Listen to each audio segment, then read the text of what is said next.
Happy Holi everyone. তোমাদের আমি একটা কথা বলি, আমি একটা প্র্যাঙ্ক ভিডিও করব।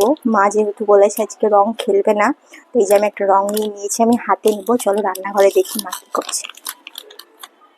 এই হাতে নিব রংটা, এই যে রং নিয়ে নিয়েছি। এবার চলো রান্নাঘরে যাই। চলো চলো, ওই যে রান্নাঘরে মা রান্না করছে। কি রান্না করছো মা? আজকে হচ্ছে খাসির মাংস। দেখো দেখো রং কি মাংস রান্না হচ্ছে। খাসির মাংস। আর এখানে কি হচ্ছে মাছ, আর কি হয়েছে? কাতলা মাছের ঝোল। আর এখানে এদিকে তাকাও, এদিকে তাকিয়ে বলো। রাখো ওটা, খুন্তিটা রাখো। আচ্ছা, আর হচ্ছে লাল তেল শাক। এইদিকে না, এরকম এদিকে এদিকে এদিকে এদিকে তাকাও।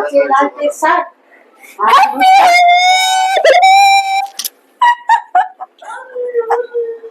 মা বলেছিল রং খেলবো না, কেমন লাগলো বলো?